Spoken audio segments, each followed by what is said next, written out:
And we're live. Good evening, everybody, and welcome to Pop Go the Writers. I think that's the name of the show. I always forget. This is, I believe, our 8th episode, if you don't count the Odd Mannix special we did. And tonight we have our returning co-host, Mr. Paul Storrie. Say hello to folks, Paul. Hello to folks.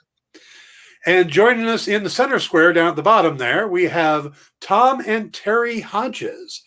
Now, I would introduce you, but I usually like to let the guests introduce themselves. So tell the folks who you are. I am an artist. Up until, a year ago, I was doing comics and various projects. And now I'm working as an artist in entertainment marketing. And this is Terri, my wife. And yeah, I, have no affiliation with anything nerdy other than living with him for the last 20 years. You also do most of the cons with him. Yes. I well, do, she's, yeah. I mean, No, so I mean, technically, she's a regular fixture. Technically, we have a small press comic book company, and I am the owner and editor for it. So yeah, you are connected. So yeah. I think I've seen you more at cons than I've seen Tom. Because he's usually head down. You just see the top of his hat as he's drawing. And you need somebody who's personable and who can talk to people. So you're saying Tom is not personable. I see. Yeah, that does appear to be what she said. That explains the time I was walking past their booth and he just clotheslined me for no reason. Yes. I believe we're going to have to turn this into a couples counseling session. Can you two turn to face each other and get in really close? Get really close. Get your knees so they kind of interlock. That's right. And now stare into each other's eyes. It would turn into a staring contest. Absolutely. Soul gaze. Yep. I can think of no better segue into the new episode than as Tom goes into a staring contest. All right, guys. So we had the new episode on Friday, and I don't think we're treading any surprising ground yet. I think this is a lot. I mean, anybody who's followed the comics, especially the run with Super Patriot / New Captain America / U.S. Agent, and how the Power Broker and the Flag Smashers all kind of mixed in.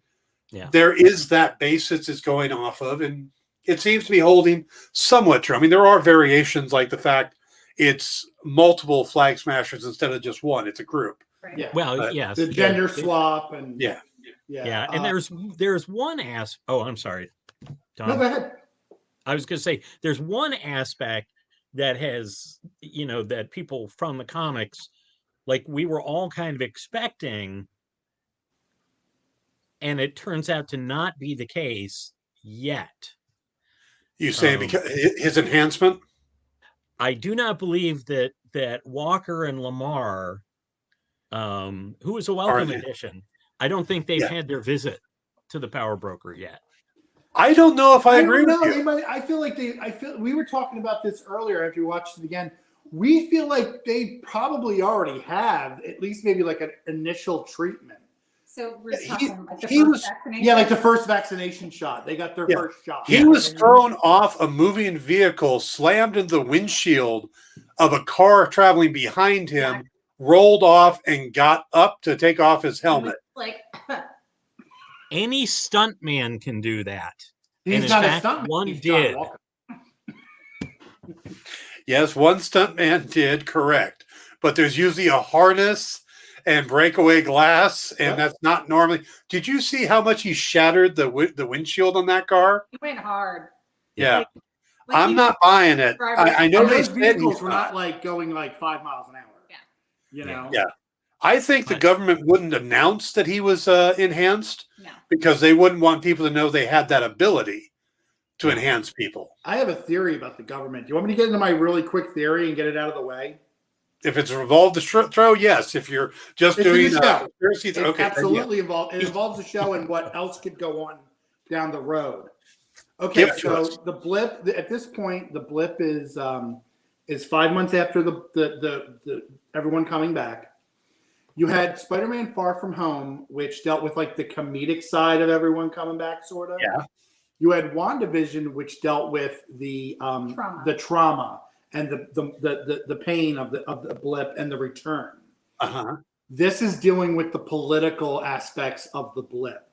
And the social economical. Yeah, social economics, the political side, the military, everything's in chaos. Yeah. Now, if you recall, in WandaVision, nobody went past Ellis Street. Don't go past Ellis Street. Ellis has been the president in the MCU. Matthew Ellis, yes. Matthew Ellis has been the president in the MCU. Then there was the blip. Now, let's say the president and the vice president are blipped. Who becomes president? Speaker of the House. Secretary Ross. I just Well, blew your freaking mind. Look at Dan. I just blew your Secretary, mind. yeah, Secretary to Ross, think- if enough people blipped. Yes, if but if the enough people president, blip. if enough, but no, the Secretary of State Isn't that next in succession? is the Because Speaker of the House is third.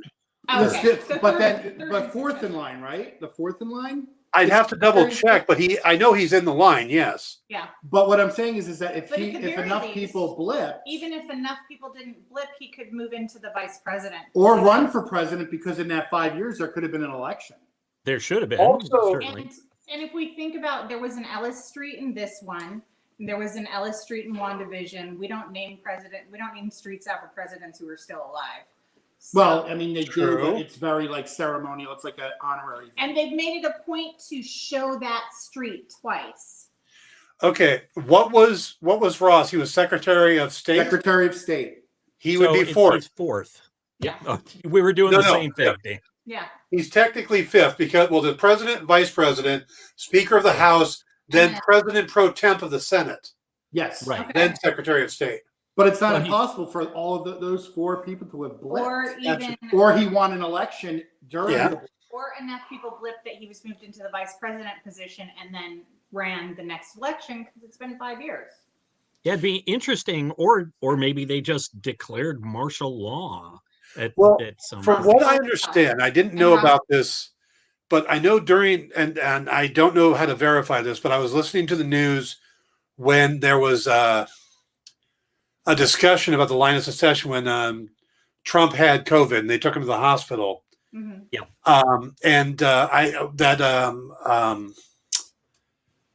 Ray Spannon, who's the vice president back then? Pence. When Pence. When Pence was also, they thought he might be infected too. Right. Everybody's like, well, then Nancy Pelosi would be president. And they said, no, you can actually appoint a secession line. Yeah. Really? Yeah. That's if it's instant, but if you're passing it down, you can actually. I But think I mean, it's but for the sake of the argument of the show, Yeah. let's say that he got in a position to become president, and this is somebody who did not like enhanced people who couldn't be controlled. Yeah. Walker, you enhance him, But you can control him. Yes. And especially a guy like that who is, come on, let's put it this way. I mean, it's not far-fetched that a guy like Walker wouldn't be at the Capitol on January 6th. You know what I mean? So, of course, I think in the show, though, he's a little less, he's I don't know. gung-ho, but a little less asshole. No, he's an asshole. I don't know. Yeah. I disagree. He's an Because asshole. I'm gonna speak as the woman on the panel. Yes. That man shows some white boy supremacy. Some white Like, privilege, he some serious definitely white man, has- some he has privilege. the arrogance of a white man who's never been told no. Yeah. Okay. And- I'll give you that. And especially when he says to Bucky and Sam after they get out of jail, "Stay out of my way." Who the hell are you to tell two Avengers? That was the other, we'll get into that later, but that was a whole other thing that, they came and bugged Sam until they realized he was an Avenger. You know what I mean? And that happened. Oh, man. You know. But we have to get to that.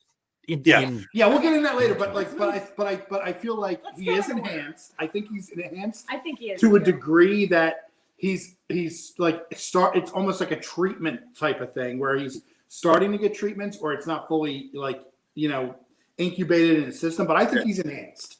I think they both are. Or it's And also it comes down to, and we're going to get more into a structured look at the episode, but it also comes down to the fact that he was way too trained by the time Sam actually gave up the shield, it wasn't that long. And they had already toys made. They had him prepped. I'm thinking they were going to introduce a new Captain America, regardless if they got the shield back or not. They were. Well, yeah, like they showed the practice sequence. When did he? You know, it hasn't been that long. Like they immediately he immediately mastered the shield. And how are you mastering that shield like that and not having enhancements? Yeah. And then also I think about the fact that he had 3 Congressional Medals of Honor. That almost seems like a little too much. Yeah. Well, that's why they chose him, because he's that guy. Yeah. You know? But I get the feeling they're going to be enhanced some more. Yeah. Absolutely. Which Terry pointed out, as it said in First Avenger, the serum enhances your personality. A good man becomes a better man. An asshole becomes a real asshole. Yeah. You know what I mean? Like, I'm paraphrasing, of course. Like, I think he has all the right intentions, but I do sense an arrogance in him that's going to get hard worse. to get past. It's like, I could always use Cap's wingman or Steve's wingman. He's not even calling him Captain America or Cap. He's calling him he's like on a first name basis with a man he never met. And he's telling the 2 men who the only 2 men in the world that could say that they're like brothers to Steve Rogers. He's telling them that he needs a wingman. He'd be but I've got a problem with that particular line, because had he said, "I can't do this without Cap's sidekick," absolutely, that's the way you react to it. Right. But by saying Cap's wingman to a guy with wings, it doesn't seem as negative. I still think I still see why that would bother Sam. Like, you're Captain America's wingman. I mean, you should be. I read something where in a comic, Sam corrected somebody, and he said, my name isn't and the Falcon, right? So I do think there's that. I think that he's got all that going on. He's got a jock syndrome going on pretty seriously. But he is not quite the over the top. It's like still it's like he's still keeping it slightly under wraps. It's kind of popping up. In the comics, yeah. In the comics, he's over the top asshole, and I think they're going to do that more with. My guess is that it's going to be a side effect of the Power Broker's serum. Yeah. That roid rage, basically, and it's going to go all the way back to Bradley, because when we see him and how upset he gets, where he throws that tin, I think that. That particular strain of the formula has that side effect. All right, but before we get to that, now we should get back into the sequence, because we're talking about spoiler. Yeah. All right, let's get Wait, I got to get control of the show, folks. Okay, first off, we meet Cap, the new Cap, in his old high school, Custer's Grove, which I think is Custer's Grove, because talk about a war hero.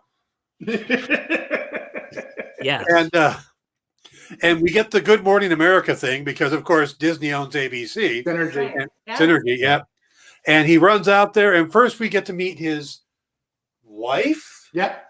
Which that threw me. Because that threw me off, and then the whole pinky swear, kiss the hand. Okay. Because, don't you just kiss your wife? But maybe she's not his wife. Maybe they're. I mean, she's listed as Olivia. She's listed as Olivia Walker. They referred to her as wife. Yeah. Okay. And then you've got his best buddy, Lamar Hoskins, who is straight from the comics. He's Battlestar, was Bucky. Great character. Actually, I thought he was much better of someone to take over the Captain America mantle than Walker was, but. There were some little clues with him, though, too. Yeah. What do you think are the But- clues to them? But it looked like they had this routine where she comes in to start helping him prep for it, and then she goes out and he's like, "You're up." It's like they've done this before. So I don't know how long it's been since Sam turned the shield in, but it seems like it's a very small amount of time. It's only been a few days. Yeah. It's not. But they also talk about how just a week ago we were prepping the squad for such and such, and of course in the comics there were two other bold urban commandos, Left winger and right winger. yes. So those bold urban commandos, like, they may have been a 4-man counterterrorism team previously. I'm making gestures down below the camera, which I'm like, oh, this will intensify what I'm saying, but not when it's all not on screen. I don't know what to do with my hands. But I think that we may find out that his other team members, if there has been some level of enhancement so far, we may find out that his other team members have really, or maybe they're still out there doing covert missions. Or they're Winter Soldier eyes and they're nuts. Yeah, you're right. Like they. Yeah. Put him on ice in case we need another cap. Yeah. We lost Walker. Go get that guy off the chiller. And then you have to wonder how many people they enhanced who actually made it. Yeah. Well, yes, because the story of Bradley, yeah. Exactly. someone who we will talk about shortly involved lots All of right. people dying as they tried to replicate. Yeah. So they spend a good chunk of time trying to make us like Wyatt Russell, which is what they were doing, because we all hated Wyatt Russell after, I saw the memes online, punchable face, Yeah. Walmart Captain America, the Wish store Captain America. Yeah, the Captain America you get when you order on Wish. I think they purposely sized his costume. Yes. Like, he's not America's ass, because we saw him from behind and he's certainly got a little, and his chin strap doesn't do him any favors. And the helmet definitely pushes his ears out. Yeah. He looks Yeah. like Carl from Up in that helmet sometimes. Exactly. Depending on the angle. You know what and it's probably unfair to Wyatt because I'm making a comparison to his dad. But what it struck me is it's like, oh my God, Jack Burton as Captain America. Shield is in the Hold the mail. fort, keep the home fires burning, and if we're not back by dawn, call the president. I mean, You think he should get an eye patch some point in this series? Oh yeah, no, for sure. Yeah. except his nickname is Lizard. And here's the thing: it's not like the guy's a bad-looking dude. He looks like his dad. You know what I mean? But when he's dressed in that particular costume, And like I it said, doesn't fit him right. It doesn't look right. It's just It looked better in the second episode. Yeah, it did look noticed better that in the there was second some- episode. That's for sure. but I think they misfit it on purpose so I we agree. didn't like him. Yes, I agree. I think the wink, the way he was standing there, we were supposed to hate him. Yes. And then a week later, they're like, no, he's a lovely person. He's an old high school quarterback and all this stuff. And he's not enhanced. He's not Tony Stark or Bruce Banner. Well, no, those are both geniuses. Yeah, I thought that was weird that they were going. I think he was trying to put. I think what they were trying to sell was the fact that he's just a middle America, He's like Bible average- Belt football player, high school football player, war hero from Custer's Grove. from Custer's Grove, From Custer's Grove. and Yeah. and he's, you know what I mean? Like they were like they're selling him as apple pie.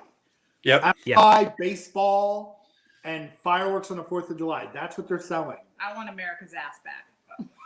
Don't we all? Well, so they do spend a lot of time, and we get to meet Lamar, which I think is a good, Clay Bennett does a really good job.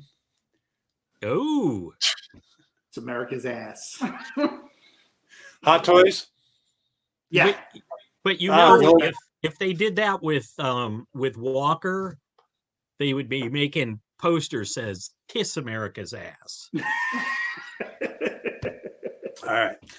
Okay, so we get to meet Walker. We get him on his TV show, and they really do. And then that training footage is what really got me. Like I said, it seemed like that was a little too prepped. It was, really good. Yeah. I mean, that is some really good shield throwing. That didn't look like anything anybody normal could do.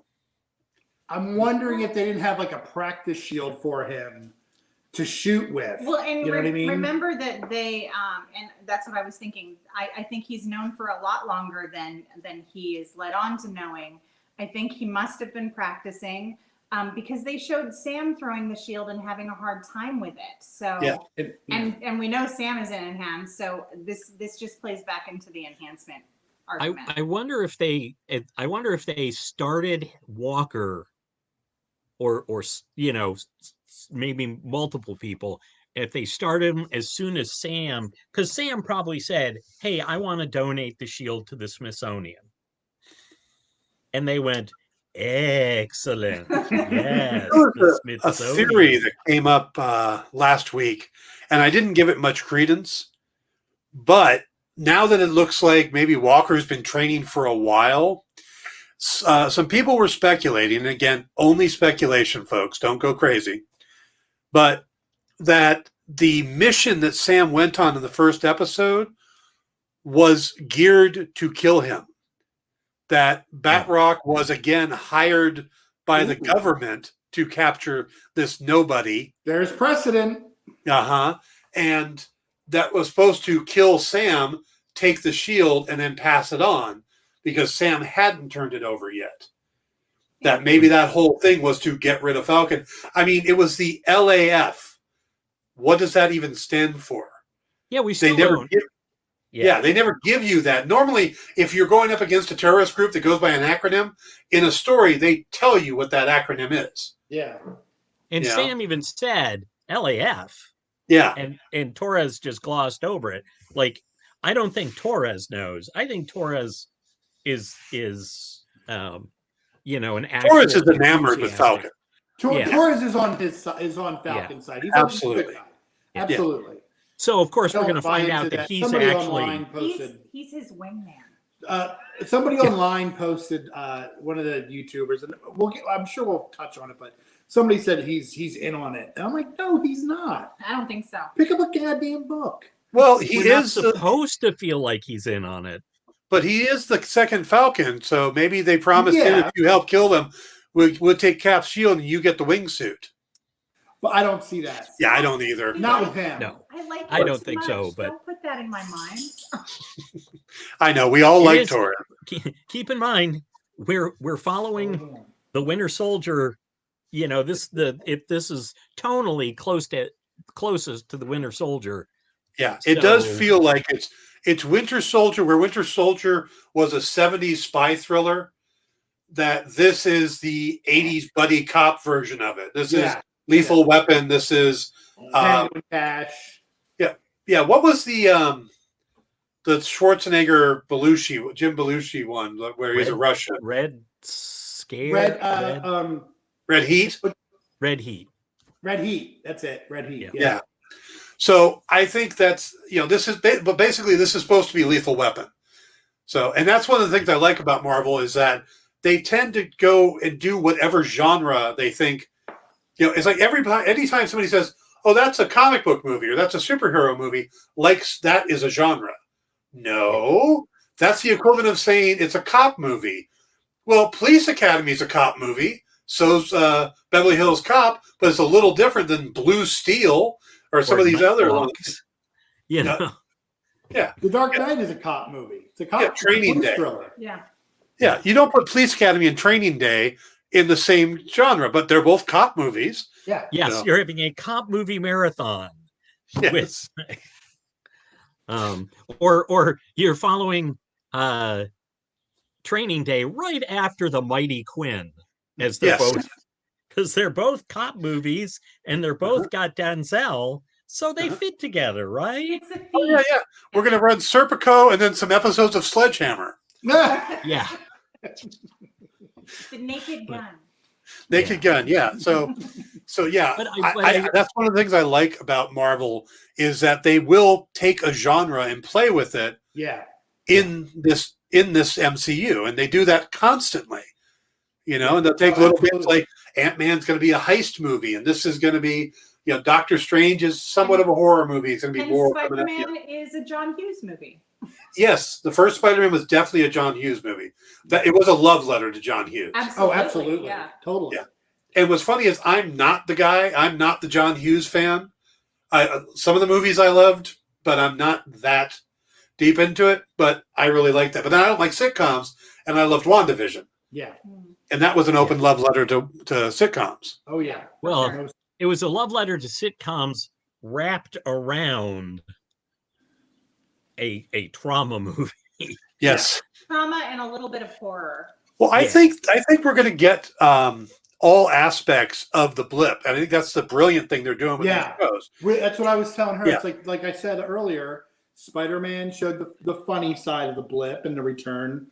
You got the trauma in WandaVision. Here you got the political side.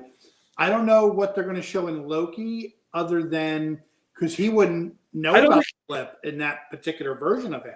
Yeah, I don't think Loki's going to be the trauma side. Oh. I think what we're going to get next is Hawkeye, because Hawkeye is going to show us the angle of the guy who didn't get blipped and lost everything. Yeah, and that's but he why got everything back.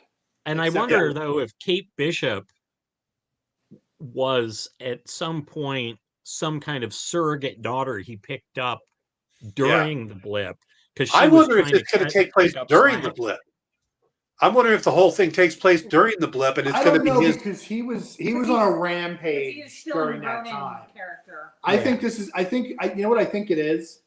I think he's trying to. I think what Hawkeye is going to be is a redemption story for everything he did. Yeah. Him trying to help build a new Avengers team, and she's one of the components. Yeah. But I'm guessing that he's going to be Ronin. Oh, sorry. I was going to say when he's Ronin. Maybe she was around though, and she just was Hawkeye. Yeah, I don't say it. Yeah. But I wouldn't be.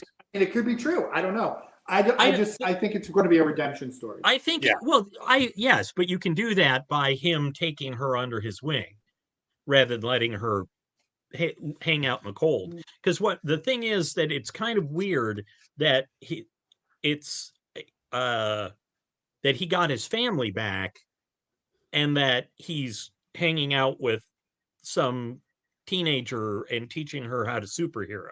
Well, it's possible that he doesn't feel like he deserves his family back once of all the things that he did while he was Ronin. It could be that he feels disconnected from them now.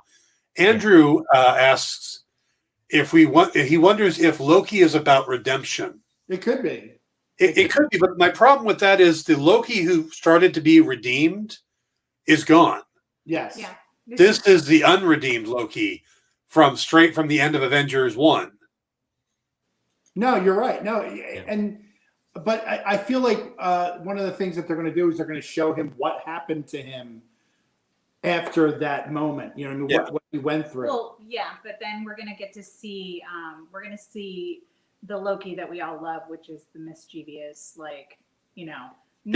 not evil, but he's not good. Yeah, I think they made him a little too soft, and I like him going back to the before his mom died, where he was the troublemaker. Yeah. So I've always liked Loki as a character because he's on the cusp of being a villain versus being a good guy. Like he can go back and forth at will, but I always like him just a little bit bad, and I'm sure a lot of people do. I think it's that troublemaker, that the mischievous Loki. Yeah. See, and I'm interested in those characters that I never like. Every time people go, "Oh, look, he's kind of good," I'm like, "No, he's pulling a con," because I'm from when I got to know Loki, he was flat out pure 100% evil. Yeah. I am not as familiar with the new Loki, even in the comics, where there's that softer side to him. So like anytime I see Loki neutral. Anytime I see Loki doing anything kind of nice, I'm like, watch your back. Well, I think anytime Loki does anything kind of nice, it's because he's going to benefit from it in some way, regardless. Right. He's nice when it serves his purpose. Yes. I do think that the MCU is like Dan said, I think they were making him a little too soft, a little too nice. He was doing things for the benefit of others, and I don't like that, Loki. Yeah. Yeah. All right. Let's bring it back to Falcon. Okay. And we end up with Bucky sitting on the floor. I guess he gave up the one chair he had. Yeah. The guy has that is Spartan living if I've ever seen it. Yeah. But he's sitting on the floor, and I'm wondering if his catharsis or his big therapy moment is going to be Sam and him going to IKEA to buy furniture. Well, we didn't see them there yesterday, so It goes back to the PTSD thing where you come back from war or whatever hell you just experienced, and you can't sleep in a soft bed because you never did before. So he's sleeping on the floor. Yeah. Well, and even or in, he slept even as in an ice cube. Wakanda, yeah, even in he Wakanda, was he a was hut living in Wakanda. a hut. He slept in a tent on maybe on some like hay. I don't know. What was he sleeping on in Wakanda? Well, he did say the only peace he's felt since he's been was in Wakanda. Yeah. Right. Which was, he was not living in one of the secret high rises, No. Yeah. you know, or anything. He was out on He was the, out you with know, hurting and Yeah. Oh, yeah. He was on the outskirts of town where you put the one white guy because you don't trust him. Did anybody, is anybody else getting like, I'm getting antsy that we haven't seen Sharon yet. No, we'll see her in the next episode. She was mentioned in this one, which means she'll pop up in the next one. They definitely mentioned her, so you know it's maybe you know she's got a little itch now that she's been mentioned. Yeah. I expect her to see. I expect this next episode to be about Zemo, and the ending will have Sharon. Just like, you know, we meet John Walker at the end of the first episode. It's about John Walker. That's how they're doing this. Yeah. It definitely does feel like a little more standard storytelling, not in a boring way, but a little more structured. Where WandaVision was. I'm a fan of exposition. You know what I mean? Like we've gone so long without new Marvel material because you know we've been in our own blip, and so the first thing we saw was WandaVision, which was like unlike anything which before. was gloriously weird. And now that we're back to Falcon and the Winter Soldier, we've got something that's normalized storytelling, and it feels weird enough that it has to be mentioned. Yeah. But it's comfortable, but we're not ready to be that comfort yet. Right. We're not ready to lay on the bed yet. Exactly. I agree. There we Still on go. the floor. I love it though. I love where they're going so far. I do I too. really do. Yeah. Like, Maybe I mean, let's get back on track because I Yeah. have a lot to say about the particular subject when we get to it. So Go ahead. where do we Isaiah left Bradley. Bucky in his apartment? Yeah, Bucky in his apartment. And we're not there long, but we see that look on his face like, how dare you call him a brother? Yeah. And, and then we were watching it when she was like, "Oh no, he didn't." And that was when he's like, "Oh, you've been, you know, we were talking last episode that, you know, oh, his therapist, oh, you haven't answered all these texts from Sam." And I said, I think all those texts were, man, Bucky, I think I'm going to give up the shield. Let's talk. And Bucky ignored him. Yeah. So, like, Bucky kind of doesn't. I don't know if it's that or if it's him checking up on Bucky because he feels that Steve would want him to. Yeah. See, I see that. I see that part. I think he was trying to reach out to her. I don't think he said in a text he was giving up the shield. Yeah. But because I don't think anyone knew that until he actually did it on live TV at the Smithsonian. But still, he still never answered him. He still ignored him. Yeah. I think Sam wanted to talk about the burden that Steve had put on him, and Bucky just was not up for it. Partly because really, in the same way that they both resent Walker for replacing Steve. Yeah. You know, Bucky's got residual resentment that Sam was his buddy. You know, Sam became Steve's best buddy. It sounds like he's got some more amends to make. Yeah. Yes. Well, apparently Zemo is on his list of amends, by the way. And so is Len Kaminsky, and Len doesn't know why. Well, because I think that was just because I'm surprised, now if Fabian Nicieza had been on the list, it would be because the Winter Soldier offed Jack Monroe and stuffed him in a trunk. Jack Monroe, the Bucky Nomad. Wow. Yeah. Okay.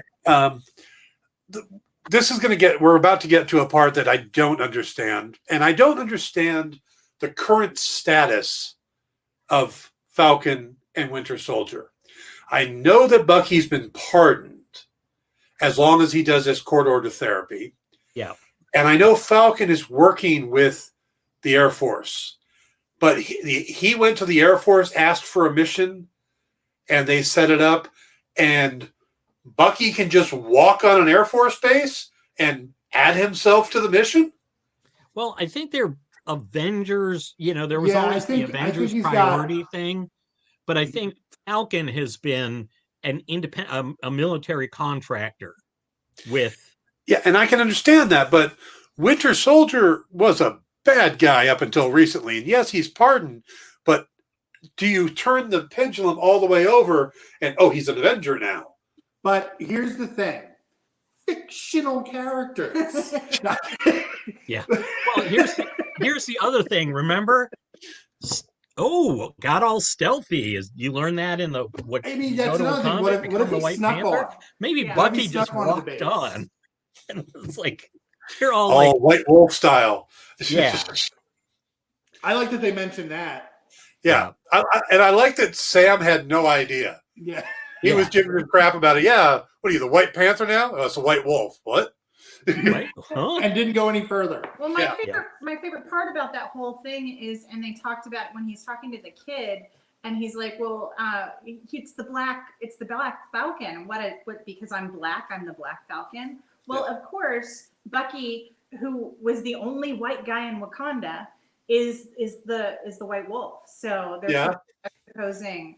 And the White Wolf is a character from Marvel Comics. He was a guy named Hunter, who was an adopted brother. They found him in Wakanda, and he was an adopted brother for T'Challa, and they called him the White Wolf. So that's Marvel recycling names, but the Black Falcon thing, I think that has to do with the tendency in comics during the 70s to add the word black. It was a black character. You have Black Lightning, Black Goliath, Black Panther. They did that just about every black racer, whoever it was. If it was an African American character, they slapped on the word black.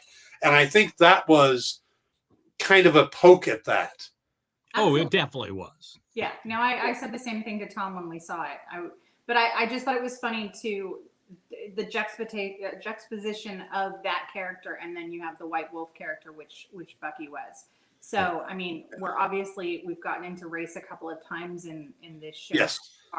And that one that called it out really loudly to me, and I thought it was great. It was Marvel pointing out that they've done that, and and now well, I think this whole thing is going to be very, very topical in that regard. I think so too. Yeah. Because the one world, one people. Yeah. Andrew adds, well, he was the Winter Soldier. He spent how many decades infiltrating military bases around the world? Yeah, he was an assassin and really good at it. Yeah. But we did see in the opening episode that he doesn't tend to be quiet. Yeah. Well, he tends to clean up his messes, put it that way. Yes. Because Black Widow in Winter Soldier said he's a ghost, meaning nobody knew nothing about him. Because he killed everybody. When you see him in the first episode, and he's on the roof. Before you see him, you see his shadow going over the window. So he's that, quietly getting in there, and then it's all out war. Yeah. Yeah. So, all right. Well, now this goes into the big conversation, and I I love the Lord of the Rings reference. Well, excuse me, the Hobbit reference, Yes. not Yeah. Lord of the Rings, because it wasn't published. Though people online, did you know that in 1937 there was a publishing of the Hobbit, but there was only 1,500 copies, and they were specifically made in London. So if Bucky read it in 1937, as he said, he would have had to have gotten a copy from London sent over to. Yes, I mean, like. Or his dad might have had a job where he had to go to London sometimes. Yeah, Or he might have had an aunt or in somebody, London.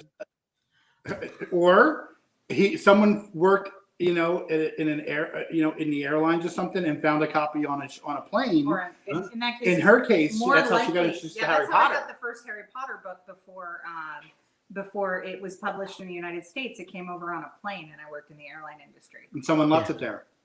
Yeah, I mean, it's one of those things where people want fans want the answers to everything. Yes.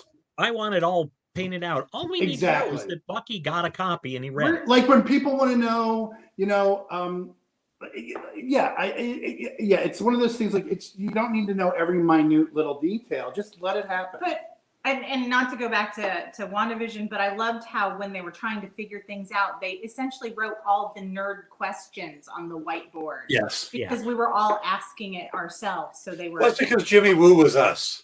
Yeah. Yeah. Jimmy Woo. Jimmy and Darcy are just like, Dude, I need that nerds. Like when nerds need to know how Bucky got onto a base.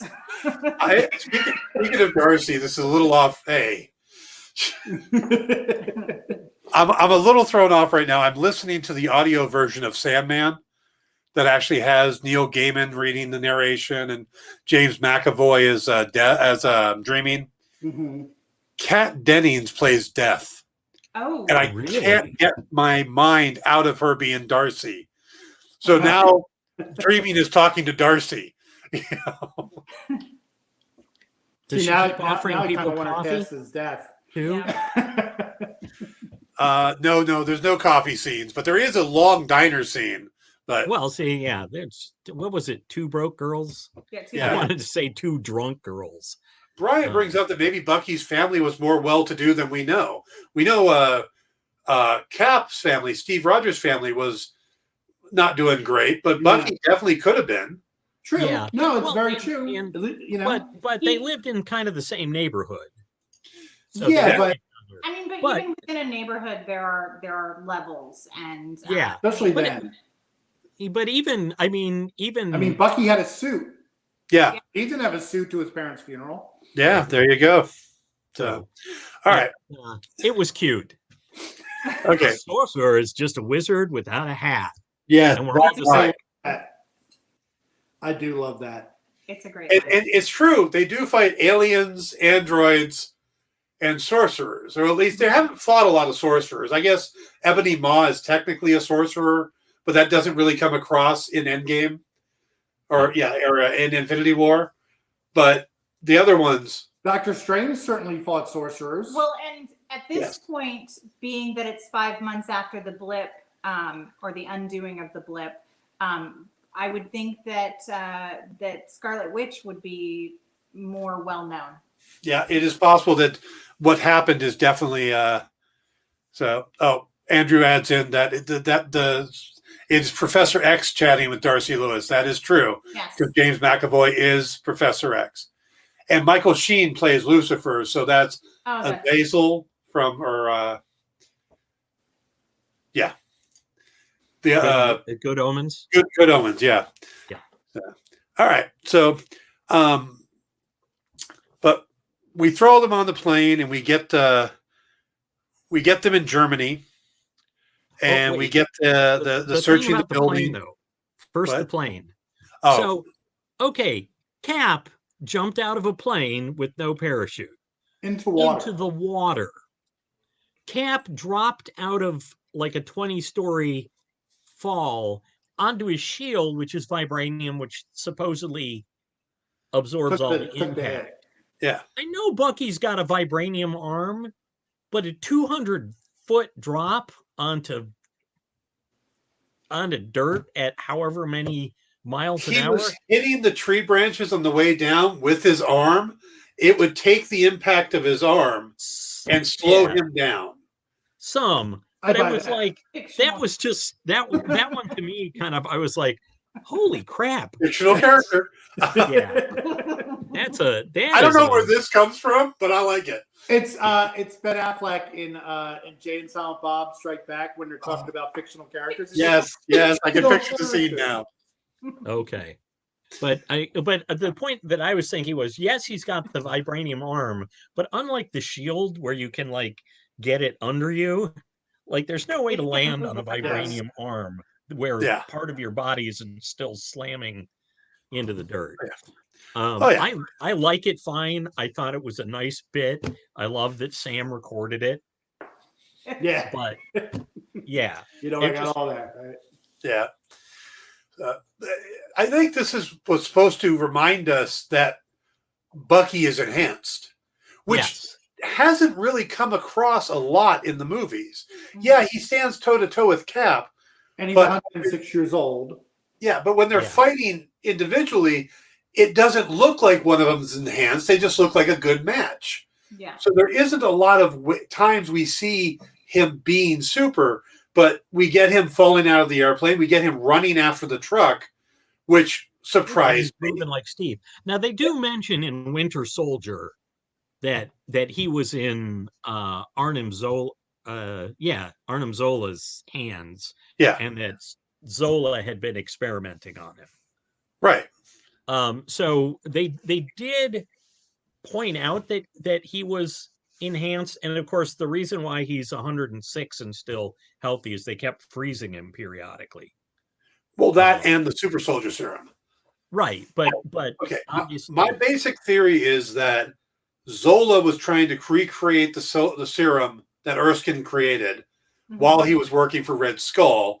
When Bucky was one of the captured soldiers, he experimented on him. Right. And it took, because it turns out you need to be from Brooklyn for it to work right. Nice. I like it. It's the New York water. Yeah, there it is. It's something in the Brooklyn water. Kind of pizza. And I think that it's also Zola who is running the experiments that Bradley has, because he's still around at that point for S.H.I.E.L.D. and stuff. Right. So I think it's Zola's serum. And I think that's Zola's serum that the power broker has. I think all of it's connected. So Bucky, Bradley, Flag Smashers, and all have the same serum in them. Yeah. Just at different different iterations of the same. Well, wait, I'll talk about when we get to Isaiah, when we get to him. Yeah. So. All right. So we got the whole thing inside the building, the White Wolf moment, which is really nice. And we see a very different approach where Bucky just wants to run in and hit something. But I get the feeling that he has been out of action for so long, trying to cope and rebuild his life, that he really wants to hit something. Yeah. Yeah, he wants to charge in and get back into the war, where Sam is trying to be a little more stealth because Sam's got no superpowers. Sam knows that he needs as much intel as possible. I think, too, though, Sam's approach, he was thinking, okay, we've got to follow them and find out this stuff. And Bucky, ironically, since Sam said of him, I'm not sure he's the kind of guy you save. Maybe he's the kind of guy you stop. Bucky, I think, was looking at it as, these people are dangerous. We need to stop them now in a controlled environment. But I do think you're right that he was just sort of like, after a few sessions with that therapist, he was like, I just need to hit something. Yes. And it's not rule number 2. So he's a good therapist. But some of my best therapy sessions afterwards, I'm like, I hate being forced to face my actual problems. I want to break something. Well, we get they think there's a hostage, so they race after that. That was convenient. She's sitting in the back of the truck. Oh, she's a hostage. Really? Yeah, I'm not. Yeah, and she's tiny. Sure why they thought she was a hostage, and then you know what it was? Her posture of how she was sitting sitting in it. I think that's why they thought she was like being like because she wasn't. Yeah, Well, down. and she wasn't participating in the loading. Yeah. But as we eventually figure out, oh, she wasn't participating in the loading because she's the boss. Yeah. Yeah. Yes. Exactly. And she was probably sitting there trying to figure, crazy flag smasher stuff. Yeah. Was that not the creepiest smile ever? It really was. She I was- had the actress, and I don't know her name. So Dan, this is Erin Kellyman. Thank you. She's a real presence about her. Like she was in Solo too, and and she's first of all she's really striking in her look, where she looks like almost innocent, and then she ends up being a badass. Yep. Oh no, I think she's a great actress, but that smile, it was like. Well, it just went from oh no, I'm afraid to you made a mistake. Yeah. Yes, exactly. Yep. Thank you for saving me. You're gonna die. Yeah. All right. So now we get the big battle scene, which there are so many interesting things in there. Yeah. You got the destruction of Red Wing, Bucky flat out going, I always wanted to do that. You have the whole, you got your ass kicked by a little girl. I didn't like that. I didn't like it. It just seemed awfully sexist for Sam. It did. It was totally sexist, but it worked. I mean, it worked for what he was trying to put across. You're also talking to a man who is 106 years old, and that's ageist. No. What I'm saying is he comes from an era where that wouldn't have been so sexist then, and so it hits him deep. Like But and then you have it was almost fanfic. Flying under, grabbing him, and then rolling off into the flowers together or the field together on top of each other at the end. There's going to be some weird art coming There's soon. going to be some fun art coming out. Although I do love that as soon as they stop, Bucky's like, could have used that shield. Yeah. Like right in the middle, while I'm hearing all the shippers and doing their thing as they're rolling, as soon as it stopped, could have used that shield. And there was that moment in the fight, he caught it, by the way, with his real hand. And gave it back to him. Mm-hmm. Oh, he didn't really so much give it back. The guy just grabbed it as he went by. Caught it, and then Walker snatched it because Bucky wasn't trying to hold, he was trying to keep it from him. But I think the look in his eyes might have said, well, I've got it now. Yeah. I'll be hanging on to shit. But he wasn't going to stop in the middle of the fight against the flag smashers and go, I'll give you it back. Yeah. What did you think of the entrance for the new Captain America and Battlestar? And what are your thoughts on the whole fight scene? The fight scene was great. I thought it was well done. I thought it was a great fight scene. I actually do like how they brought the both of them in. My goal is to hate that guy because here's the thing. If you came into my house, if you can see behind me, there are several Captain America pieces. There's Captain America pieces in the stairwell. I am this is the only figure I have out right now of Captain America, but I have several Hot Toys I am a Captain America fan. And so the fact that this guy is there just pisses me off. And he's not Steve. He's not Steve. He's not Bucky or Sam. And he has not earned his spot. He hasn't earned the spot. But it was a great way to bring them into the battle. It really was. And they do seem it brings them in a very heroic way. Yes, exactly. So you do spend that second going like, oh, maybe they're not so bad. And then you take a car ride with them, and then you hate them again. Yes. And the bit about we're still talking about the fight, but the fight had some great stuff. They were not as enhanced as I expected. I think and yes, Don is correct. Battlestar is definitely not tall enough. He's supposed to be bigger than Cap. Yeah, and actually, John is supposed to be bigger than Steve. Yes, Um, and he is be- in real life. is he? Black Okay. Russell's 2 inches taller Oh, than yeah, he's like an inch taller or something like that. Yeah, he's Yeah, but he doesn't 2 seem to as 6 bulked foot. up. Yeah, But the But- way they have him in the suit, it just doesn't Yeah. appear like he's a bigger guy.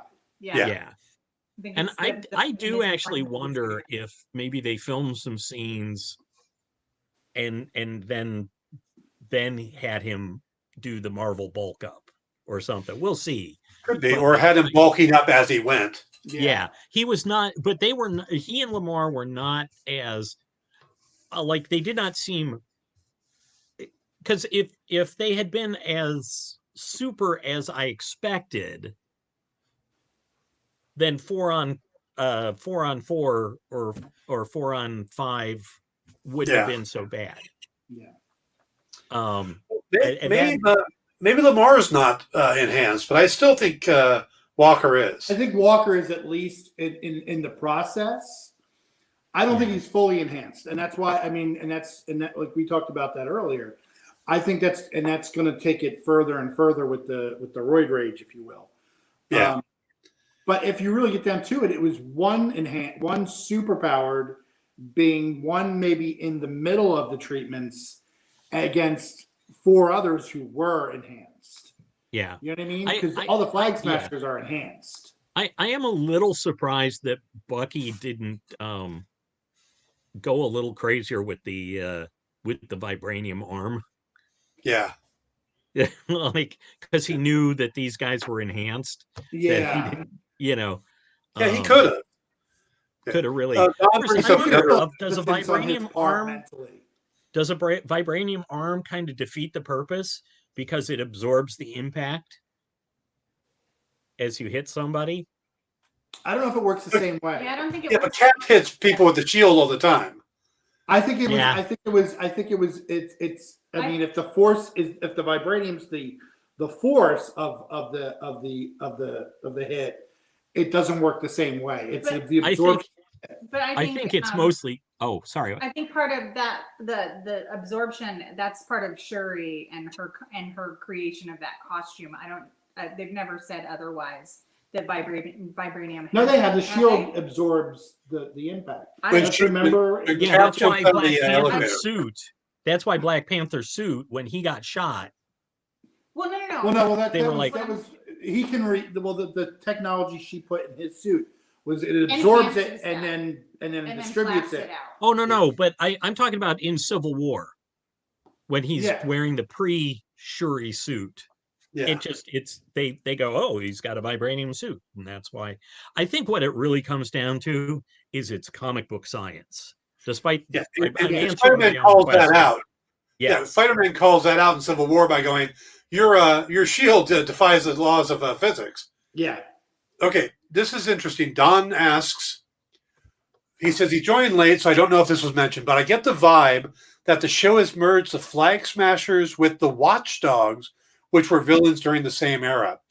I don't think so, because the Watchdogs came across as extremely right-wing, and they were they killed Walker's parents, Yeah. Yeah. where the Flag Smashers seem much more They one seem world. more into Yeah. like socialism. One people. I feel like the Flag Smashers, as we see them in the show, are a lot different than the comic. Not a lot different, but different enough that even the character Flag Smasher in the comics became a good guy to an extent.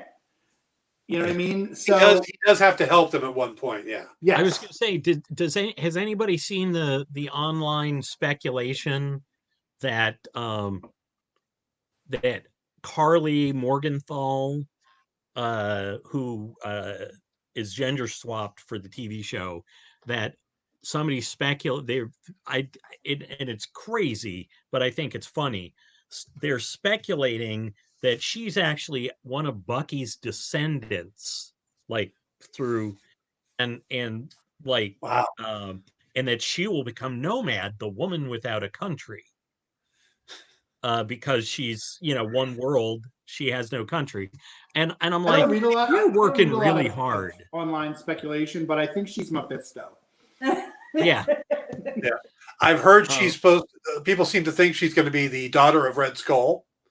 I've heard that. That one I did hear. Yeah, that one I did but then hear. it's also rumored that Red Skull may be the power broker. And if Red Skull's the power broker and she stole stuff from Daddy, would be why she has the phone number. It's not as though, because here's the thing: after they get the Soul Stone, he's free. Yeah, and that's 5 years. He legitimately could return to Earth. Yeah, and that was 5 years he's been back. Mm-hmm. Yeah.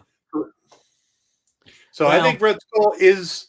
I'm not saying Red Skull's in it, but I think he is plausible or possible. It's definitely possible really he'll hope return. they don't. Huh? I said it's definitely possible he'll return. I don't know if it's here, but I could hope see it's him not return. here. I hope it's not here because I would just kind of like them to branch a little bit. You know, it's been Red Skull and Hydra. I could see Hydra. the power broker being Zola. Oh yeah. Yeah, I feel I like want Zola in the old body with the box head and the chest, the face on the chest. Yeah, Zola, like that I would be okay with that since he's popped up a little bit before. Yeah. Plus Toby Jones. Anytime you get Toby Jones, I'm in. Yeah. You know. I am a vegetarian. I just anything he said as Zola was just so like. I would like his character of Zola to have a conversation with his character as Capote. Oh. That would be give me an hour of that. So, yeah, that would be brilliant. But I thought it was funny that people are like working so hard to tie everything back into everything, and they're like, "Oh, she'll be Nomad."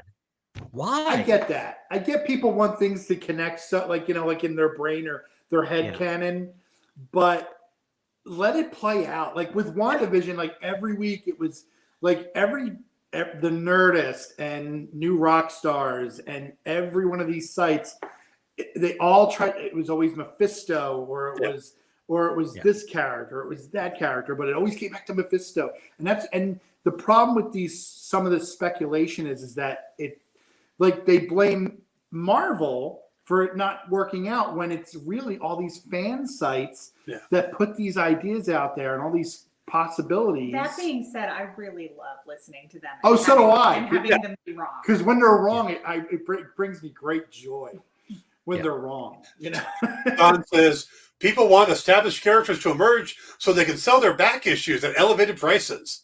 Don, right here, Don. Don's a bit cynical and accurate. Actually, that's the funny thing. I will admit I was on the Mephisto train through WandaVision, but that's because Mephisto was part of it in the comics. Yes. Right. So I'm not doing the wild ass speculation based on what I want. It's like I did an entire prediction video for this based off the comics. Yeah. So if it happened in the comics, I try to look at, okay, this is how the MCU is. This is what the comics did. How do they work together? In the comics, the power broker has a partner who turns out to be the Red Skull. So having the Red Skull show up as part of the story, not far-fetched. Not far-fetched, does connect to the comics. Yes. But if you were just pulling Red Skull out of the hat and he didn't appear in it at all, that seems a little more wish fulfillment. Yeah. See, and I love reading the comics and really loving them, and then watching the television show or the movies based on this stuff and having it be sort of the same but different. Walking Dead a lot like that, where stuff happened to different characters, and you felt like it was coming, but you didn't know where it was going, and that's why I liked Walking Dead. That's why I love this.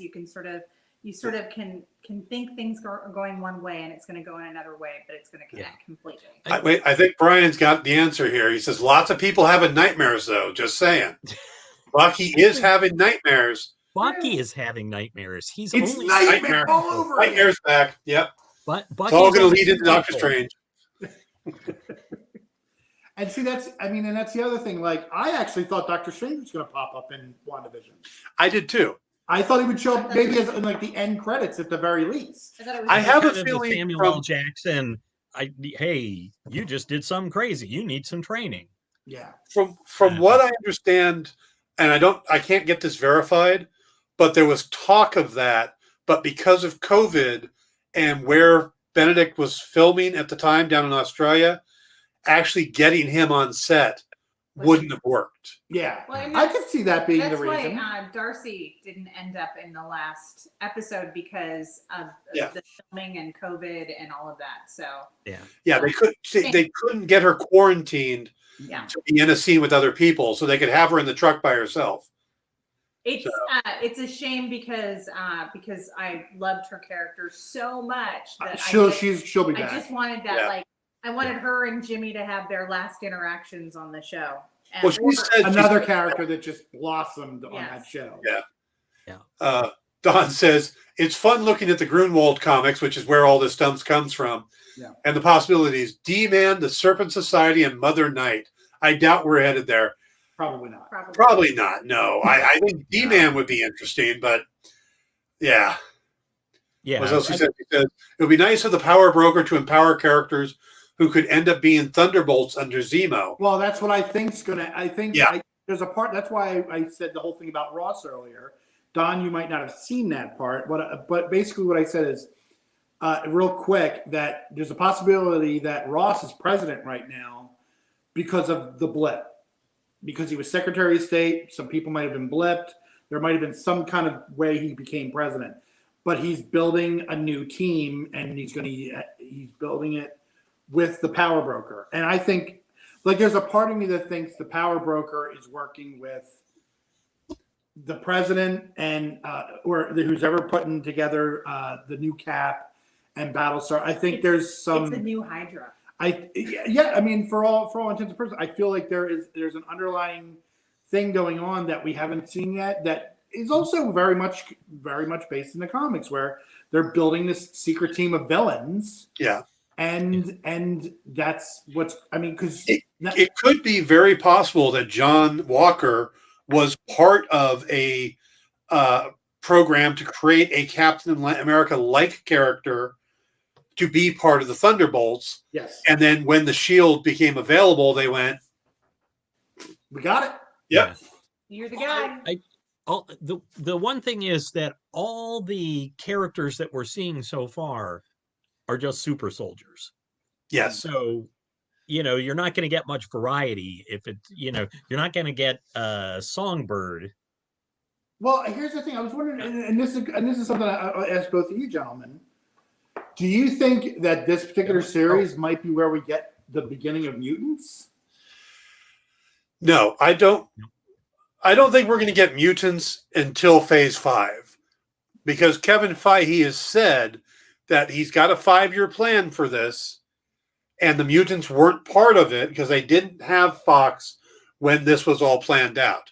Okay. I don't think he's going to shoehorn the stuff in. Now, there's been speculation that when we go down to Madripoor, we might get Omega Red,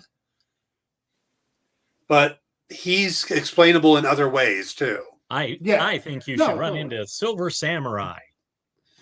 And I just feel like the blip, like the blip two snaps twice, and snaps up in a circle. And so I feel like it's a great. I mean, it's not. I wouldn't call it shoehorning if it's a great but it's a great catalyst to spark the X gene in people who have latent. I don't call it. I don't mean it that way. I mean it just that he's got his plan. Yeah. And he's not going to deviate from the plan that's already laid out that has all these new things. I totally trust Feige. Trust in Kevin. I trust him. I think that if anything is going to jumpstart mutants in the regular mainstream MCU, it'll be Eternals. Yeah. Because they are Madripoor is kind of in that gray area. Yeah. You can have multiple. I don't think the cities and stuff were part of the breakup like that. It was about characters. I think some of the locations were, but the thing is that Disney got the Fox movies back. Yeah. So, Wow. They could have made up any city, and they just had access to Madripoor now. But yeah. okay, guys, we gotta. We're focus. We're following through the episode already. It's all Paul's fault. Yes, it's absolutely Paul's fault. Oh, Bad I co-host. did it. I'm just Dan's scapegoat. Absolutely. I told you at the beginning I was under the weather. You're supposed to help me stay on track here, Paul. I don't want to crush your delicate creative influence. Delicate. Okay, there's a word that's never been used for me before. Well, you've got those really tiny feet. I don't know how you stand on them. It's really weird. It's like, he's like a ballerina, except that he's not on his toes. I believe I believe the size 15 feet I have are only tiny by comparison to my body. I'm pretty sure your size 15 feet are like Krusty's clown shoes. I have had my shoes borrowed by a friend and turned into clown shoes for Halloween costume. Because I believe that you have small feet, like all good-hearted people. Okay. Anyway, I think we've now reached. Moving on. We've now reached Isaiah. That's right. Well, no, we still have the car ride, and Walker trying very, very hard. Very hard. Connect. Way too hard. Yes, way too hard. I am not one that thinks the wingman line was so out of bounds that I thought it was a little play on words because he has wings. But but in that context, he was also supposed to, in the context that Walker used it, he was like, it would be good optics if I had you on my team. Yeah. Yes. And I think that's more what Sam's reaction is like. Yeah. Oh, this would look good if you were here. Yep. I see that. As an insult, I mean, the wingman is funny, but when added, it's a backhanded compliment. Exactly. Yes. Yeah. That's exactly what I was looking for. Okay, from there we go. Unless anything else we need to cover from the fight scene, or there in the car was where we saw Walker really start smarming. Yes. Yeah. Where he was trying to charm these guys, and instead it just came off as oily. Well, that's where I really felt the arrogance. Though I thought it was interesting, the thing that got Bucky to leave the car was the name Battlestar. Okay. Yeah. That struck me as weird. Like, is there more to that? Are we going to find out there used to be another Battlestar or something? I mean, maybe somebody worked with Isaiah. Maybe who knows? Maybe that's the name Isaiah went by. Called, because in this instance, he doesn't. In the comics, Isaiah steals Captain America's outfit or one of his outfits and goes on a mission. Whereas they've kind of moved Isaiah into the Korean War.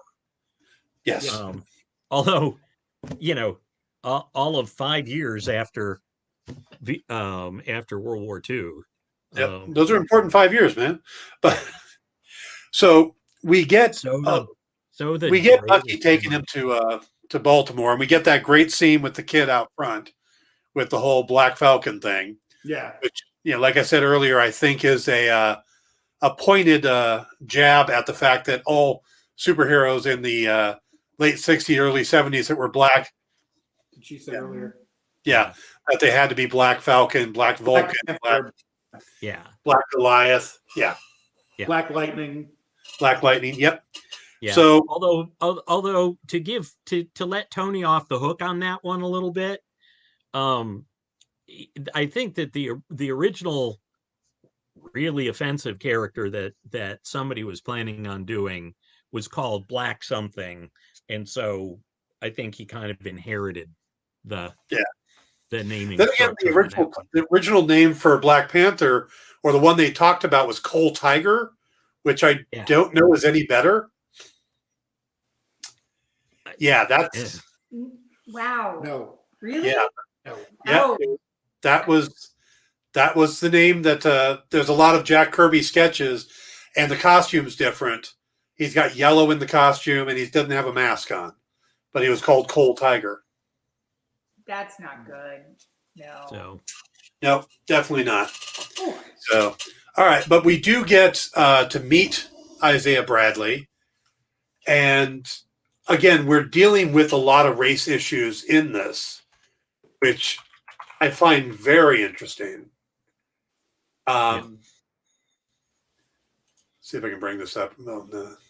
see, by the way, you were talking about like whatever Isaiah took being like maybe a rage, a more of an angry, like I would disagree have, with like, that void theory. rage side effects. Well, I But think. Go ahead. oh, I was going to say, but I think we're going maybe on the same track. That part of it is just, as he said, they stuck me in jail for That's 30 why years and used me as a guinea pig. Yeah. Like if he's got rage issues, He's got reasons. Right. I mean, Yeah. they experimented on him, which is historically accurate for people of color anyhow. I mean, it goes right back to the Tuskegee experiment. So, like, they experimented on him. They took his blood. They kept him in jail for 30 years. He's supposed to be a hero. Oh. Coal Tiger says right here, Jack Kirby original costume for the Black Panther. Only would have believed that back in the Halcyon days, Stan and Jack were calling him the Coal Tiger. Got it. yeah. That is, Yeah. But well, of course, we have no idea where they got that from. I don't think it was purely, Yeah. probably not. I don't see Jack because Jack was very, he had his mind he had lots of different connections and stuff going on. Yeah. So I don't think it's like, but who knows? I should ask Mark Evanier, send him a message. What you were just saying, Paul, to the effect is it's kind of what the combination of what you said was that with what Dan said earlier was with the Battlestar comment. Maybe that's what sparked Bucky to want to take Sam to see Isaiah, because that was like that you're not Battlestar. I'm going to take Sam to meet Battlestar. Yeah. Maybe that was the spark that made him want to introduce him to Isaiah.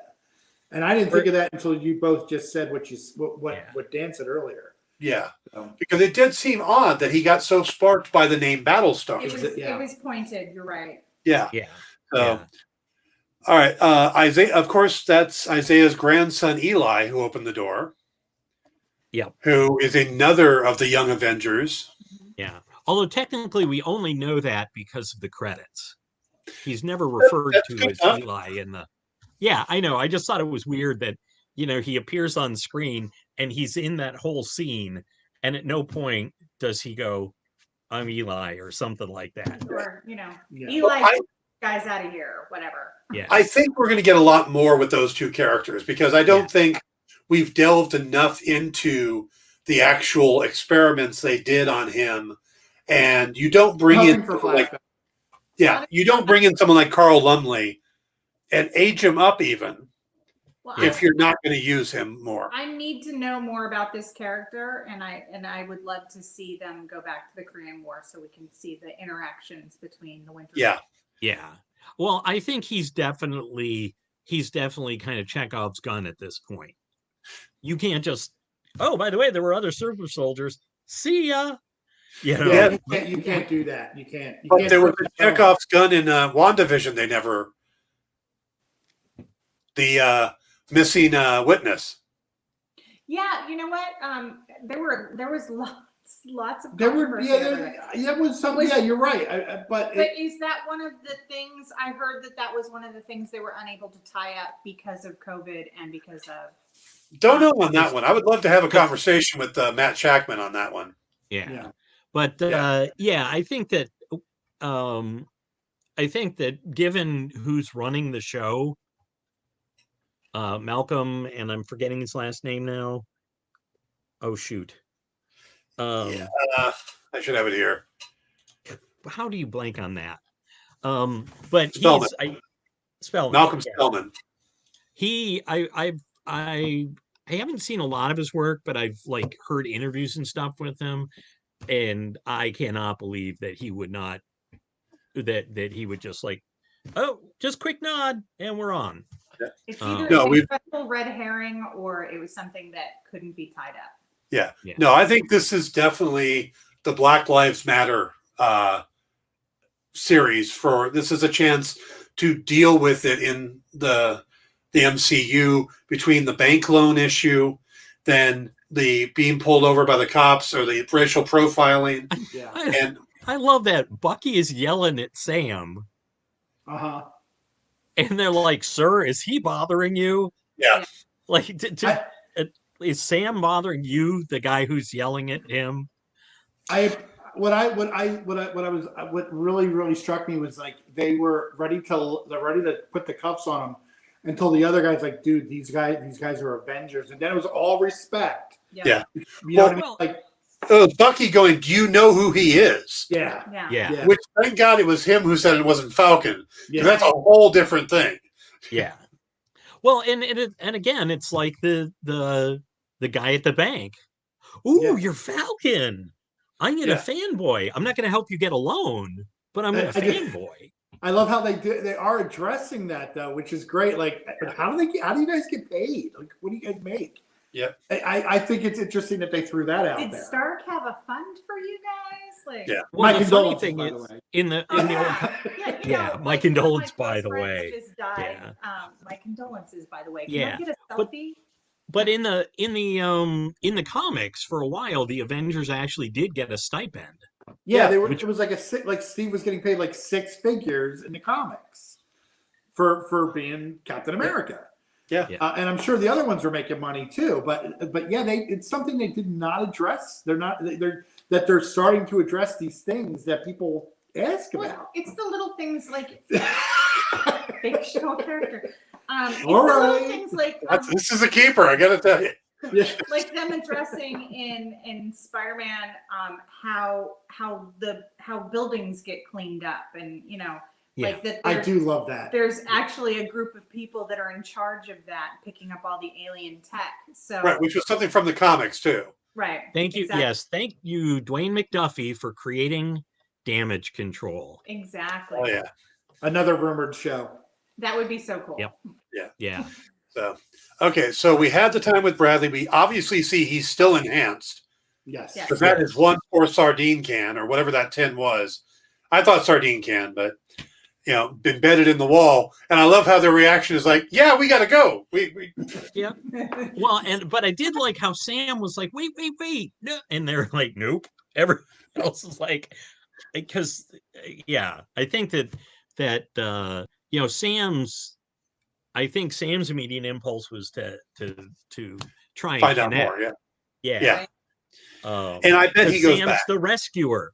I think agree so. again. I think he's going to go back. Because Sam essentially rescued Steve, and that's how they became friends, and so Sam's going to want to be more involved in this. Well, and Sam's thing is to help vets and stuff, is what he was doing when Steve met him.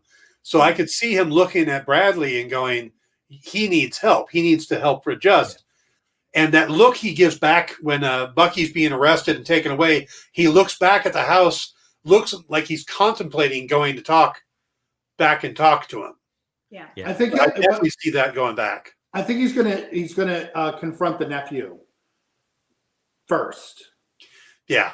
Which would be a great way to introduce him more, like really expand on that character. I do wonder if they'll use the cover story for Eli Bradley. His cover story in Young Avengers was, I inherited some of the super soldieriness from my grandfather.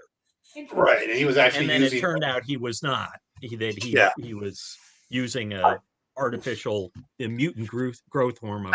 So I think it depends on how they do the Young Avengers. If they're going to do it as a TV series, then I definitely think they would play with that. If they're going to do it as a movie, I think that's a little too much to deal with in a movie. Yeah. Do you have the original Falcon first appearance on the shelf behind you, Paul? Yeah. and the first cover of the Winter Soldier, first full Nice. picture. I didn't notice that last week because we had the No. Last week I had the poster right behind me. yeah. So now I've got my Captain America Pez, my Captain America Legends figure, Captain America ornament, and a weird toy that they did. I forget which restaurant did it, but Cream of Captain America suit. so and I got my poster this week, and I've got my cap back on the shelf with the rest of the hot toys. and I've still got my mask. Yeah, he was in mask last week. Oh god. But I think, oh gosh, I need to remake that mask when I finally do my better Captain America costume. So Okay, we're going to move on to the jail or the police station, which I thought had a lot of great moments. Yeah. The therapist showing up, I thought was awesome. Yes. But okay, we're kind of brushed over the whole. We mentioned the police showing up, but that scene, I believe that there was a trigger warning put up by Marvel before it, not in that scene, but before the episode, or I've heard someone talking about that because of how that scene plays out. Interesting. It's a little I didn't see that. I don't remember that. I didn't see it. I don't remember seeing it. all I can remember is it was a little longer than usual. Because they do the flashing lights warning. So So there might have been something in there. I know somebody talked about. I saw somebody talking about it online beforehand, but not what it was about because they hadn't seen the episode yet. But that was a pretty straightforward out of reality scene. Yeah.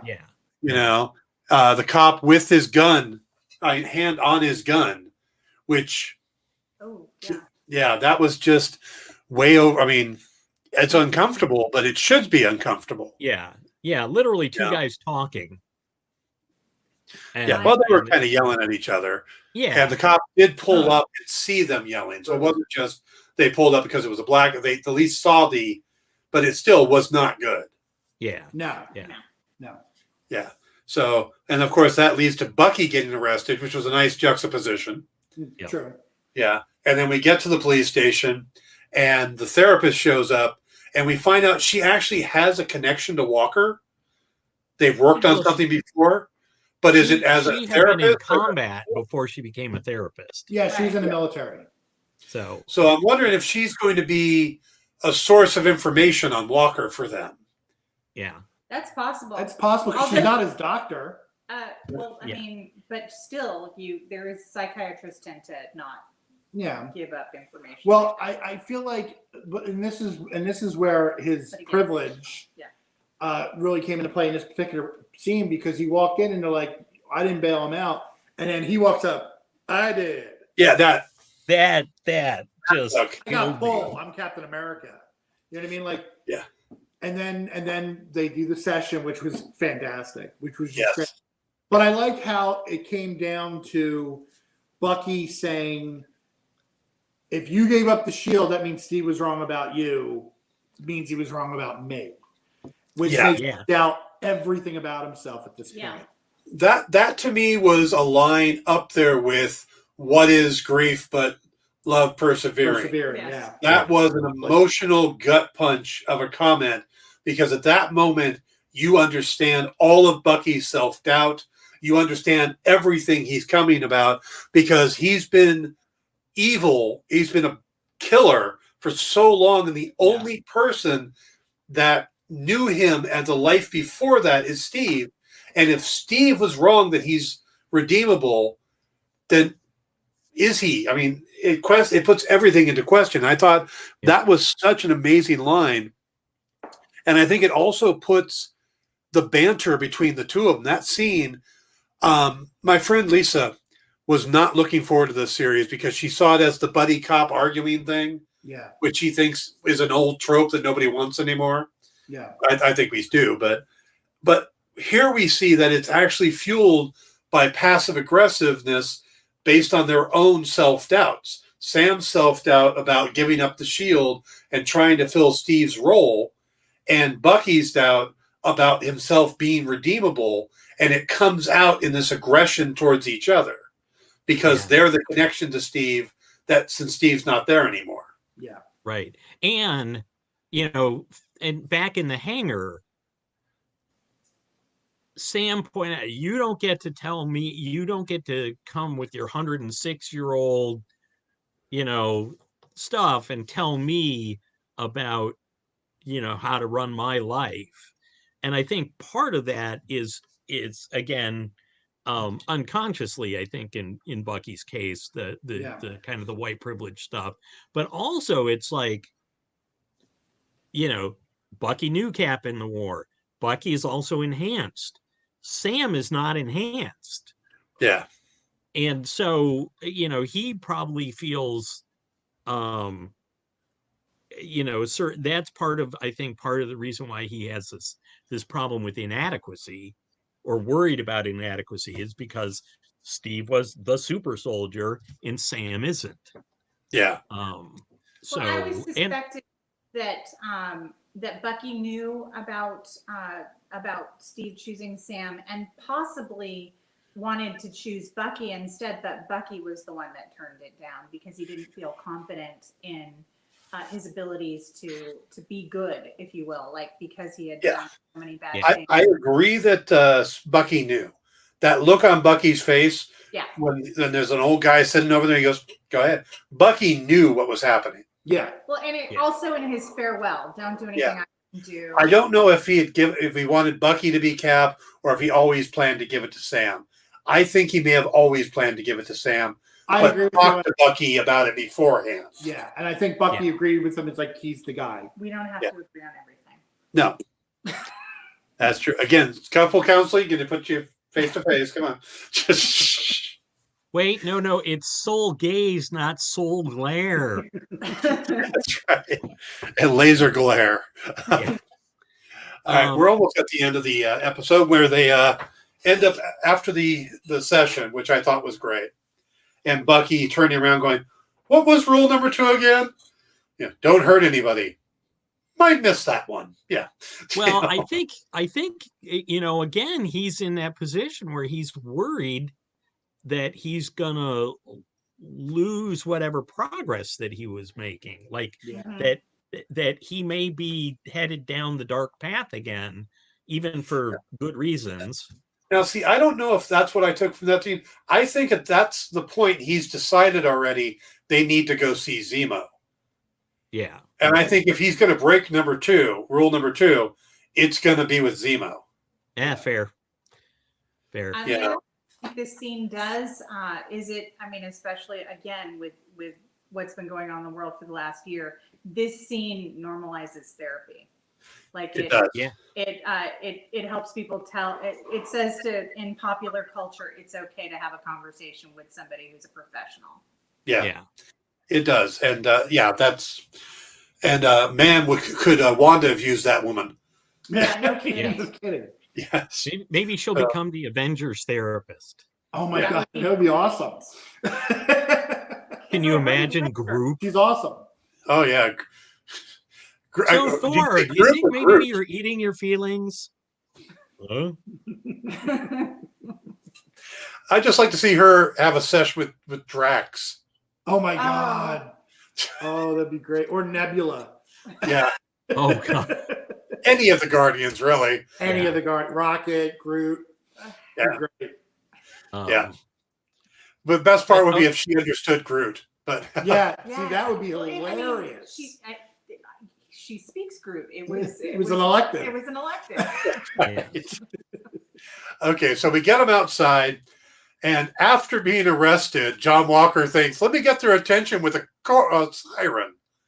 Yeah. Well, and again, he's like, "Hey, you're gonna come work with me, right?" Yeah. Well, it's not just that. I mean, he's getting the attention of a black man who was just in a police station with a siren. Yeah. Yeah. Shouldn't Lamara slapped him? Go, stop that. Dude, don't be an ass. Come on.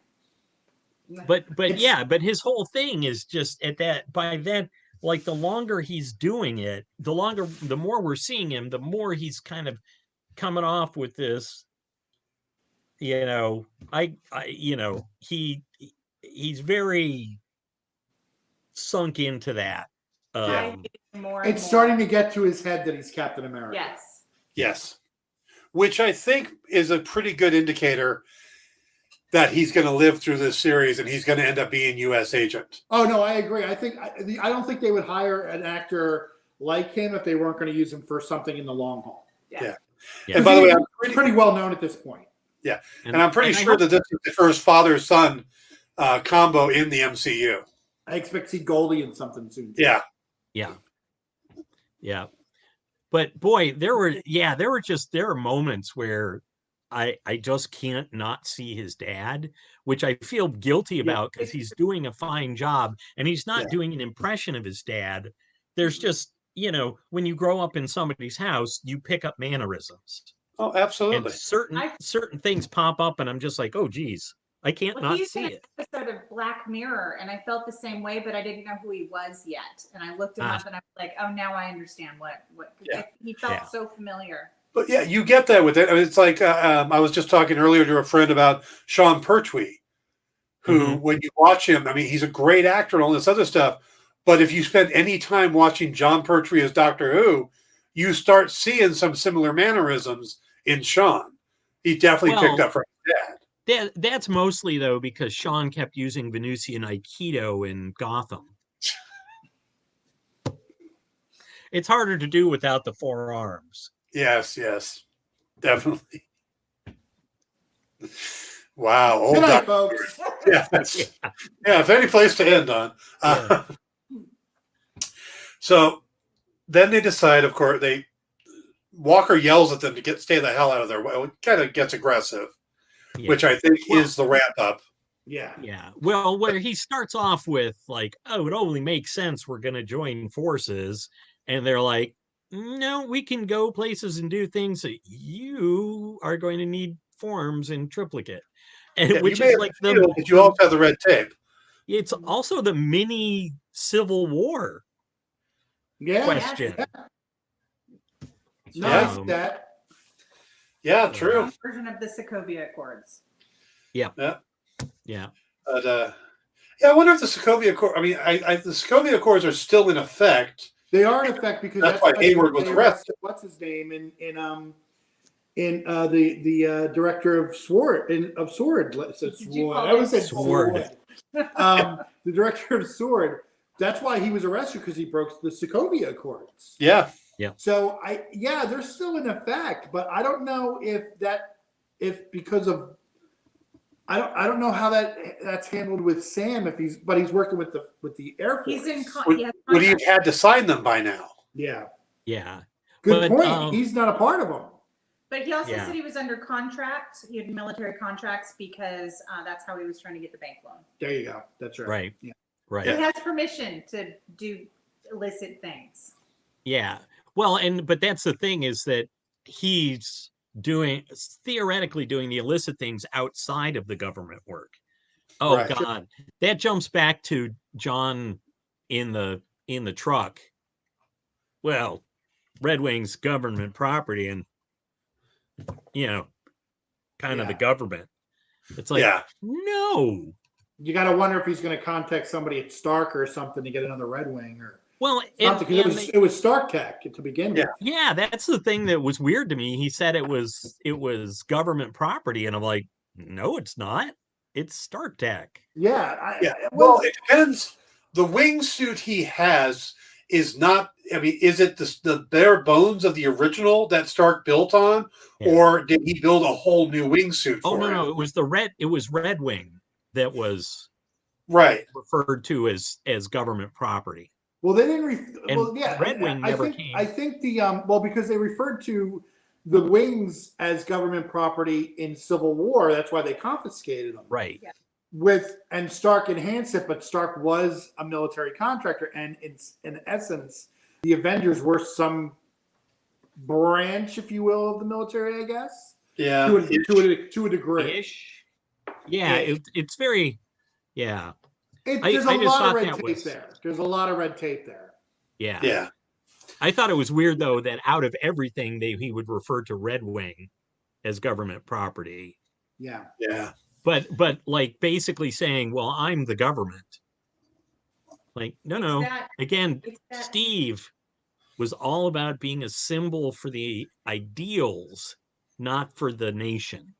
Yeah. The ideals of the nation, not the government.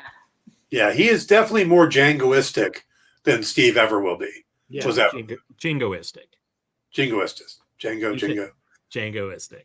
Yeah, and I'm Jingoistic. like that or Amy Fox. Django. Jingoistic, excuse me. See, again, Paul's here to highlight any mistakes I make. Oh, wait. Yes. Yes, I'm over here, Paul. I all thrown off. I just Okay. So, and then, of course, the final scene is we have to go see Zemo. Dun, dun, dun.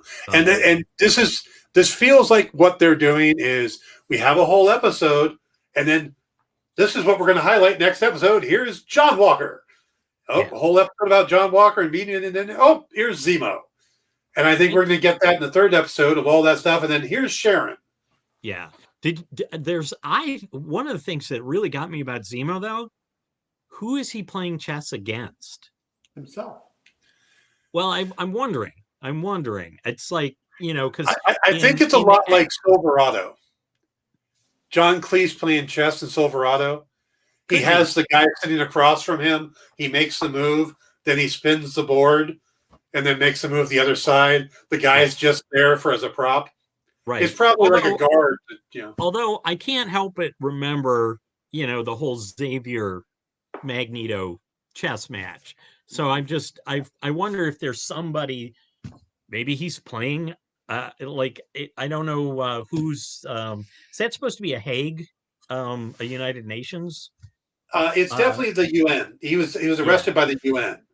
So, and because Sharon was working for the CIA, I thought, maybe that's how they'll bring Sharon in. But I get the feeling he's been on the run ever since taking the stuff to Cap. Yeah, because that's what they mentioned that in this episode. Yeah, about Sharon's on the run, Cap's on the they said we were on the run. So, but Sharon didn't show up in. We don't know even if Sharon was blipped. She could have been pardoned too after everything. Yeah. But she wasn't part of the end game. No. I wonder if they'll refer back to the Mark Waid Captain America Rebirth story, where Sharon was she was on the run for years because they took a fake death and went, she must have died. Yeah. And she was. I think she's going to explain everything when they bring her in. So yeah, you never know. They probably will explain what's happened to her. Yeah. So, well, I hope so. Yeah. Kind of annoying if they don't. I mean, I know. Did you guys get the Easter egg? I didn't, but I found it online that Zemo is in cell 2187. Yeah, same one. Yeah. I did not get it. I saw it online and I was like, oh. Well, what are the possibilities that he's at that Zemo is in the prison that they were all held in at the end of the Civil War? The raft? Well, the raft, It didn't look like the raft, but yeah. No, because they specifically went to what I think was The Hague. Oh, okay. Yeah, you know what? You're right. Because they showed the roundabout and all that stuff. So, all right. So something I've noticed, and I think you just brought it up with the chess scene, there is a definite use of throwback imagery. Mm-hmm. Falcon jumping backwards out of the airplane reminded me of Iron Man from Iron Man 2 when he jumps out to do the Stark Expo. You've got Cap jumping out of the airplane without the parachute. You have Bucky doing that. You have them fighting on top of semis. You have Cap and Ultron fighting on top of a moving truck. There seems to be kind of shortcutting. So, this is going to be our mastermind. Let's remind them from back when Xavier and, they're not afraid to pull from any imagery they need. Yeah. Do you think they're doing that on purpose? I mean, it feels that way to me, that they're they're shortcutting a little bit. It's kind of like in The Boys, all of the 7 are analogs for the Justice League. Yeah. Mm-hmm. So that you don't have to spend so much time introducing the characters. Are they cheating by using these similar scenes to get emphasis out of them? I don't think they're necessarily cheating. I think that what they're doing. I mean, okay, with Falcon jumping out of the plane, I just think that's how he leaves a plane. I think the Bucky thing is definitely a reminder of how Cap would leave the plane, and it's just they just made it funnier. Yeah, the truck thing I think is because how else are they going to move all that stuff but in a couple of trucks? Yeah, I see what you're saying. But I think to some degree, and I see where Dan's going with this, and I feel like it. I don't know that I would call it cheating, although Disney has been well known for reusing animation. I think it's more nostalgia. It's because we've been away from these characters for so long, and they're just trying to make sure the public sort of feels those same feelings they had for these characters from the beginning. It's also that now we have. I mean, it's a whole new era. We don't have Steve Rogers Captain America anymore. We don't have. He's on the moon. He's on the moon. He's on the moon. That's another thing. Do you think Steve's gonna? Do you think Steve's dead? I don't think he's dead. I don't think he's dead either. But they're playing it off like he is. I don't know. I don't know that Sam would have given away the shield if Steve hadn't passed. I think Eddie Izzard told it to us years ago in his comedy routine, where his explanation as a kid was, "I was dead. I was on the moon at the time with Steve." See, vague reference, but old. Yeah. Okay. One Nobody watched Eddie Izzard, really? I don't think it was a cheat so much as with Zemo. It was a shortcut showing the chessboard, because in Civil War he did move them around like chess pieces. True. I use the term cheat because to me it's a writer's cheat to get more impact in the scene. So I don't consider it cheating as in a bad thing. I just consider it a writer's cheat. I've used it, stuff like that, in writing as well. Yeah. But it is, I mean, that's old shorthand. Ooh, chess. He's really bright and clever. He's the game master. Yeah. Maybe they're just trying to tie it to Queen's Gambit to get extra viewers. There you go. Yes, and Ilyana Rasputin will be in another cell. Where's the Bridgerton connection? Yes, episode 3, Zemo's Gambit.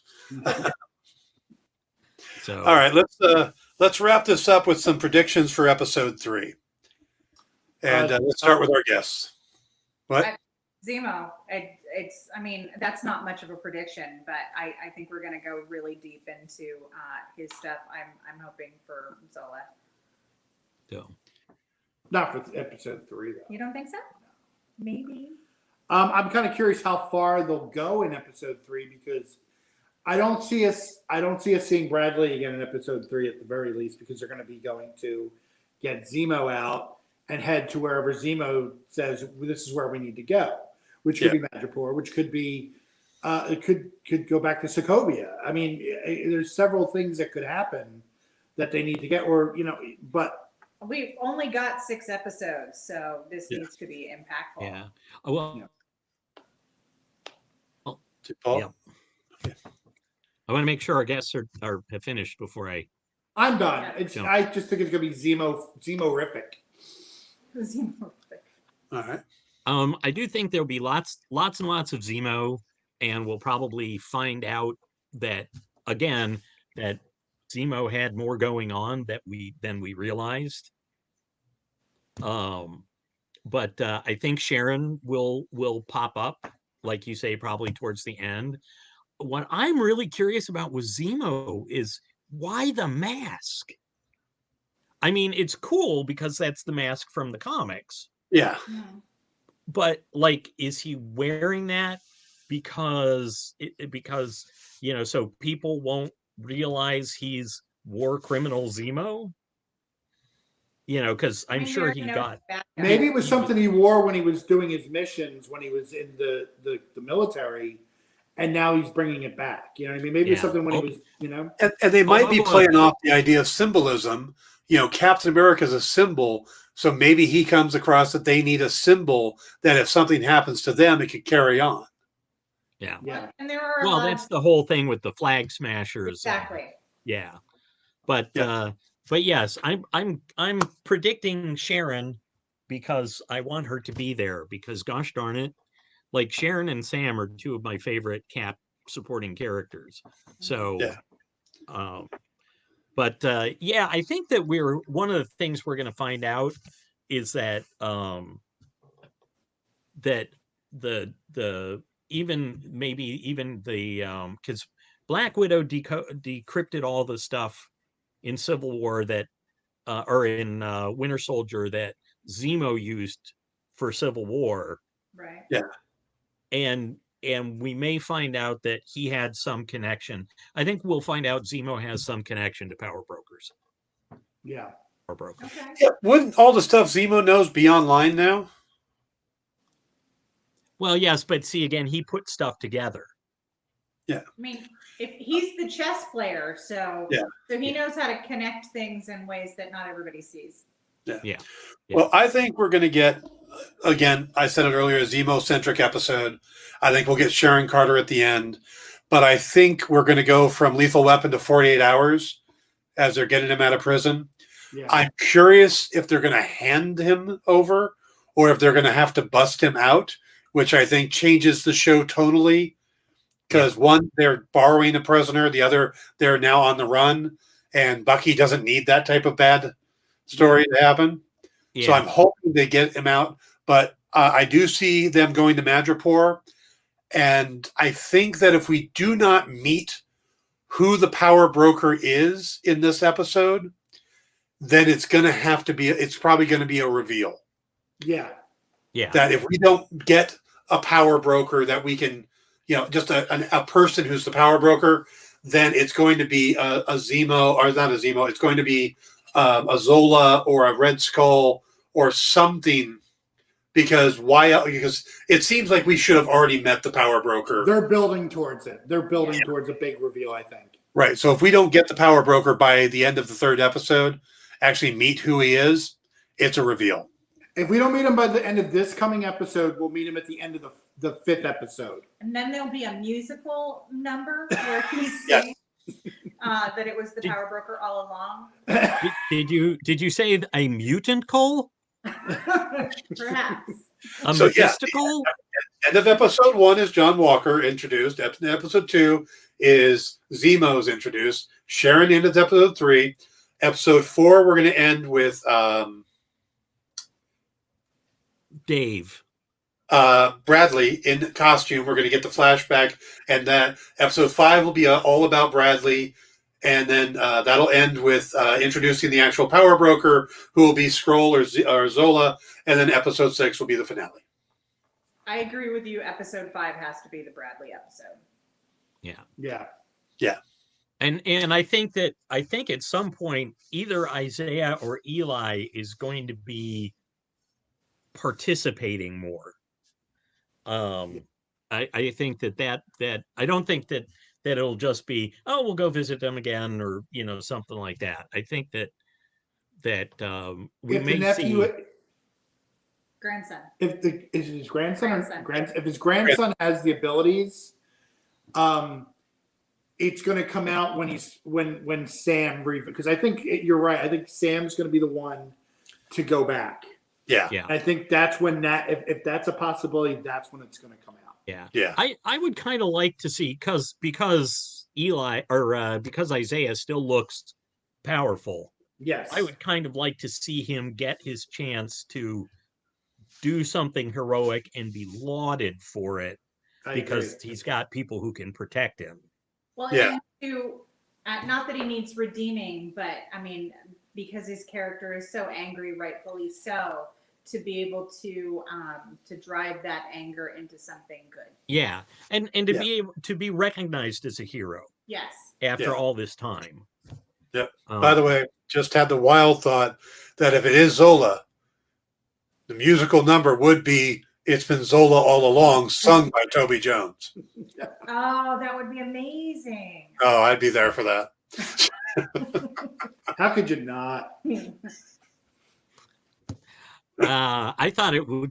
You already, and even if it wasn't Toby Jones, that Zola's got algorithm. Leave. Where's that button to leave? I apologize to everybody. Well, she was. I hope you she was enjoyed. in the car yesterday going, it's going to be Mofo, Mephisto. So, Yeah, I just hope that everybody enjoys whoever the new co-host is that Dan gets after that one. I need a musical with every one of these series. Now. I don't. I think I just need one musical, like one song. one number. One number. That's all I need. That's all There I you have. go. You got it in episode 2. You got the marching band version of the Star Spangled Man. Oh my god. Yeah. That Or was maybe cool. That was cool. I did like Yeah. that. I thought it was neat. we'll get a supernatural moment, and Bucky and Sam will be in a car singing "Dead or Alive" from Bon Jovi. There you go. Or "Carry On, My Wayward Son." Yeah. There you go. Yeah. All right, guys. I think we're going to wrap it up there. Terry, Tom, thank you very much for joining us. It's been Thanks an for having absolute It's pleasure. up Paul, thank you again for pointing out my mistakes and my flaws. It's greatly appreciated. You've done your job well. I will be back on Tuesday night with the new comic show over on The Experience, and Thursday night for the pre-show. So join me then. I don't know who's going to be our co-host or who our guest will be next Sunday. Got a couple people in mind, but we'll reach out and get someone by then. Tom, where can folks find you online? My Instagram is Hodges Art. All right. It's because of what I'm doing now, work wise. That's It's where all puppies. it's It's all it's all dogs. like whenever I get a chance to do something I can post, because the stuff I'm working on for professionally I can't show anybody. So Yeah. Right. Mhm. But you used to be a Lucasfilms artist, right? Or are you still? I was a Lucasfilm artist for years. Yeah, if you go to my Instagram, there's tons of art. So There's Yeah. lots of Star Wars. lots of stuff. Star Wars, lots of Marvel, bunch of stuff. Yeah. So, all right. Paul, where can folks find you? At Storyville on Twitter, storyville.com. And I'm going to leave it at that because the other ones are not, I'm not on Instagram that much and my Facebook doesn't match. All right.